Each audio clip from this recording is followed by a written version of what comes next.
Hello and welcome along to the Spot Ride. My name is Kiza K. It's a Friday, of course, on the 25th of August 2023, a day that would never come back again.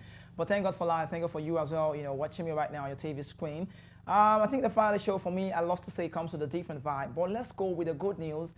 Sometimes I come on the show and I give you some kind of things that is not really, is it not what it, yeah, but maybe not okay for the morning. But let's go with the Nigerian national side, where the Nigerian Football Federation, NFF, has sent a better wishes to legendary Super Eagles goalkeeper Peter Rufai, who turned 60 on Thursday.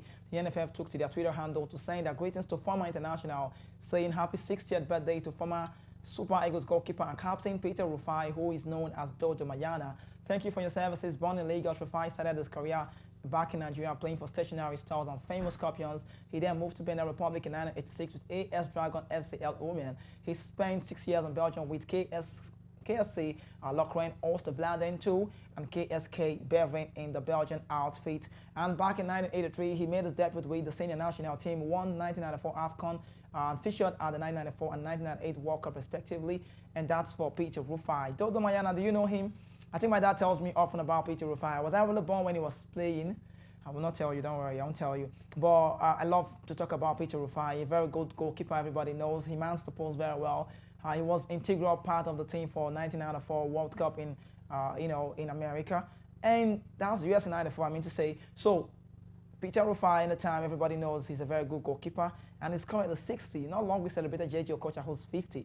But away from that story, come with me, let's talk about CAF and Ivory Coast Local Organizing Committee, LOC, today unveiled the official identity for the Total Energies CAF African Cup of Nations Cote d'Ivoire 2023, making a significant milestone that will see a new identity for Africa's biggest sporting event. This is the first time in over a decade that CAF has given the Total Energies CAF African Cup of Nations identity to new look, once again demonstrating CAF commitment in making the event in Cote d'Ivoire next year the best and living memory of the competition. The emblematic symbol pay homage to the richness of the Ivorian culture and continent of Africa as a whole has been talked about, while beautifully representing the essence of African football and in the splendor of the host nation. The Total Energies CAF African Cup of Nations Ivory Coast 2023, you could want to say Cote d'Ivoire, will kick off on 13 July 2024 with the first match scheduled to be played at the Stade Olympique Alassane Ouattara.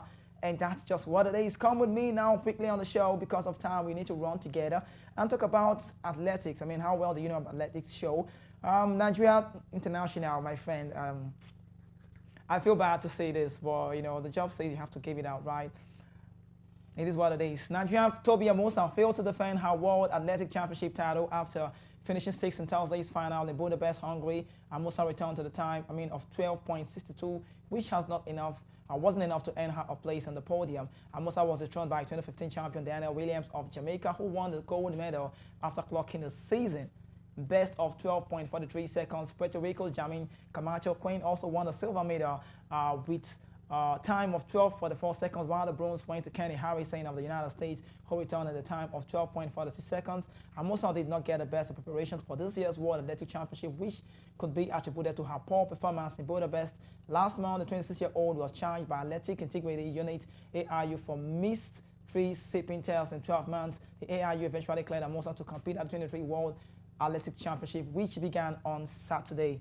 I want to say, I keep me saying that again on the show, like I'm going to repeat it again. It's just what it is. Reasons are because Tobi Amusan, was she really prepared for the game? I don't want to sound biased. But I just would say maybe not. Maybe no for me. Reasons are because Tobi Amusan we talked about the AIU, the World Athletic Championship coming up, and we know about what she faced over time before this tournament. So psychologically, I don't know how you think about it though, but my opinion, psychologically, is one way or the other. Definitely, she's human.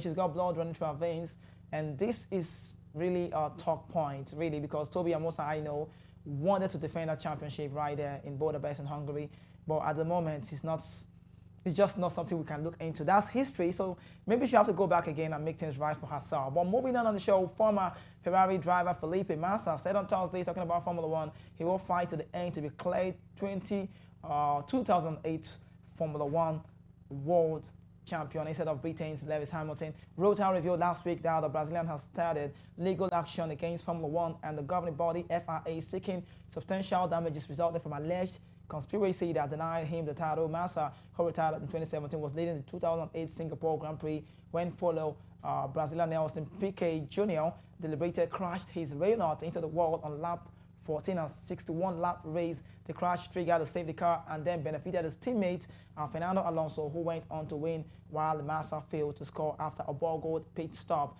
Hamilton, also racing the McLaren at the time and now a honorary Brazilian citizen, eventually beat Massa by a point for the first time in his record equaling 7 championships. Michael Schumacher, Massa, former Ferrari teammate and close friend of the Brazilian during his racing career, is the only other driver to have won 7 titles. Formula One has a rule at the time, and that's the outcome of a championship that could not be changed after the end of the season award ceremony. So moving on the show, Massa sought legal advisors here after former Formula One Supremo Benny Ecclestone told the German website at March that he and former FIA President March Mosley has been aware in 2008 that Piquet crashed deliberately but not acted. Elstone 92 told reporters last week he could also not remember saying the key quote attributed to him. Mosley also worked closely to Elstone, died in 2021, while FIA race director Charlie Whiting, another key figure, died in 2019. And that's for Formula One. Looks quite lengthy. But away from that story, I'm just trying to be pacey because of time frame. Let me get to bring you this one now. How well do you know about the golf?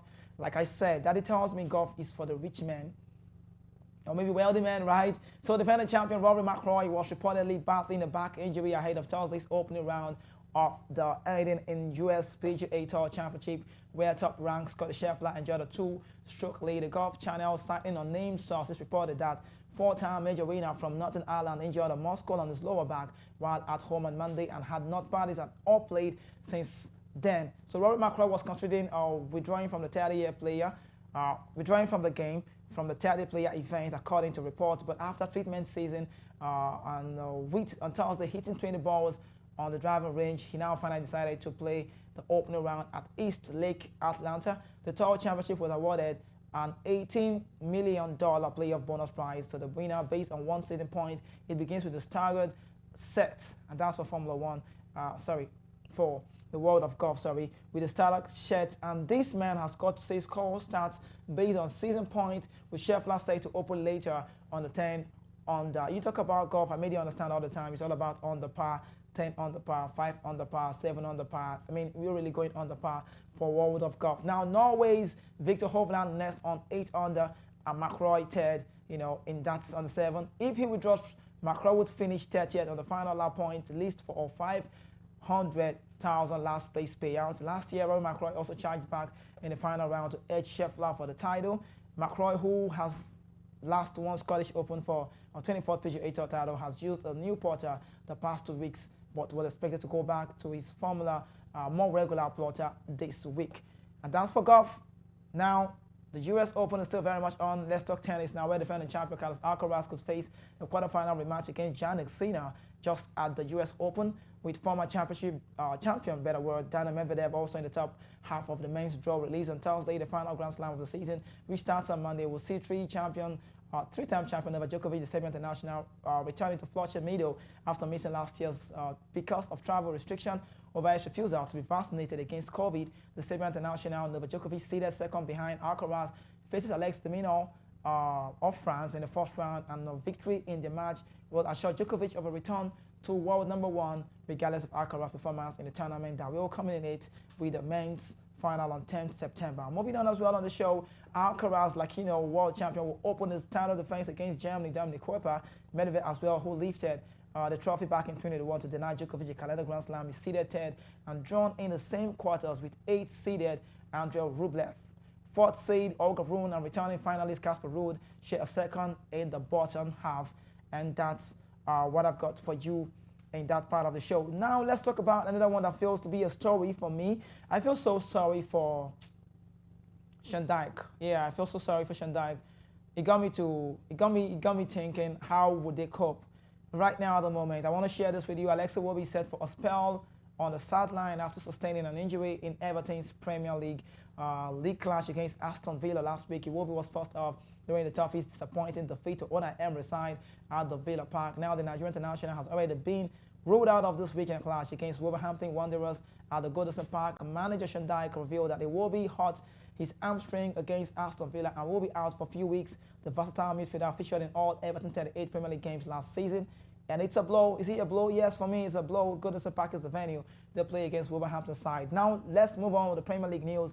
Premier League club Chelsea have officially completed the signing of Brazilian international forward David Washington this current summer window, according to ChelseaFootballClub.com. The Blues signed the teenager from Brazil side Santos for an impressive season. He signed a 7-year contract with the London-based club Chelsea, who have acquired the 18-year-old sensational for £16 million with a further €4 million to be paid in add-ons. He is the second youngster Chelsea signed from Santos this summer window as he followed the footsteps of Angelo Gabriel, who is the Blues. The Blues have already agreed to get the man and loan him to Strasbourg. Now, Chelsea became stakeholders in Strasbourg earlier back in June this year, and Washington can play anywhere across the forward line, though he's mainly deployed as a striker. He was in Brazil National's Grêmio Academy before joining Santos back in 2016, where his performance caught the eye. He has scored 2 goals in 9 Brazilian Serie A matches this time.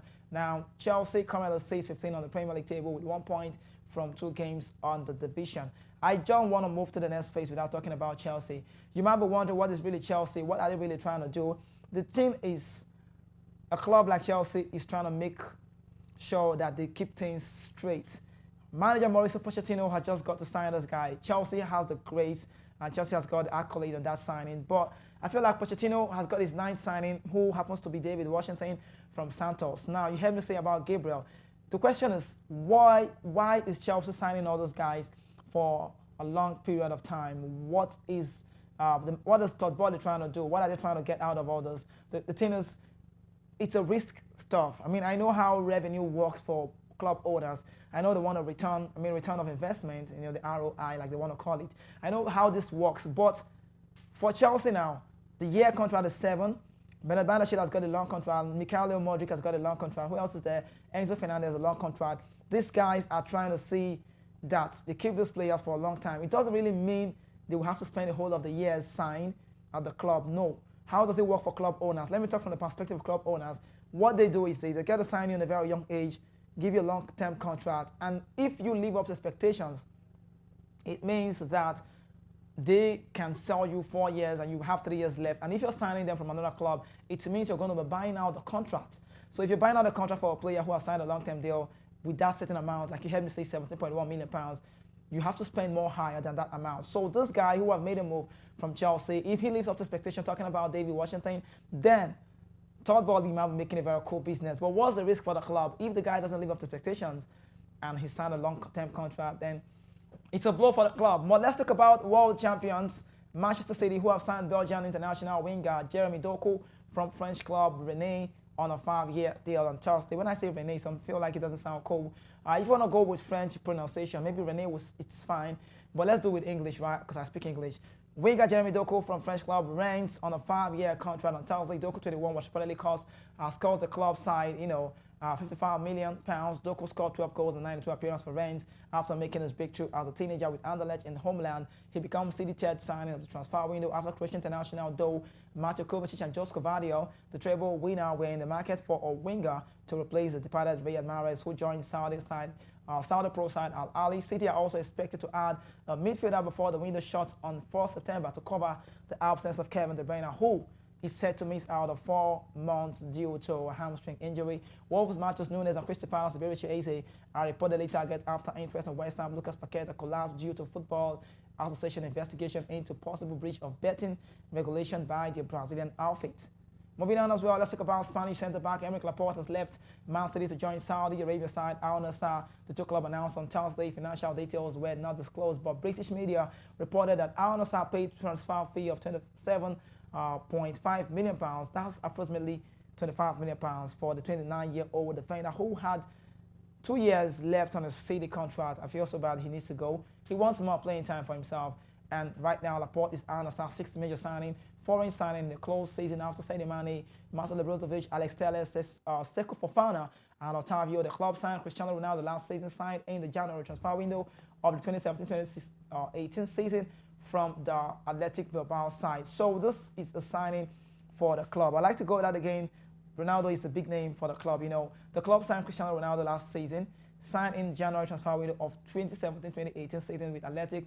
That's from club. Now, from Atletico Bilbao as well, Laporte made that move, and now he, like Bilbao to City, went on to become an integral member of the team of City backline and made 180 appearances for the Premier League outfit in all competition. He won 5 Premier League titles, FA Cup as well, like 2 FA Cup, 3 League Cups, and the Champions League as well during his time at City. But he fell down the pecking order last season with Ruben Diaz, Manuel Akanji, Nathan Ake preferred in central defense. Laporte posted a farewell message to social media on Wednesday, thanking the club fans for their support. Despite playing for France's youth team, he switched allegiances to Spain in 2021 and has 22 caps for national team. City also lost Riyad Mahrez to Saudi pro side Al Ahly after being snapped up by the Algerian winger. But City were given a boost when Bernardo Silva, who joined City back in 2017 from Monaco, was linked with a move to Paris Saint-Germain. He's signed a new contract now that will keep him at the club until 2026. And that's for Manchester City. But it's time for me to wrap up the show. I need to go now. Time far gone. I need to leave. But quickly, let me get to say this now. I don't know the club you're fan. I don't know the club you support for yourself. But I want to quickly borrow the word from the band. Like I love to say that if your club has not signed a player of your choice, or if your club have not brought in a player who you feel it needs to make a move to your club side, then maybe you just might be sitting on a long thing or week now.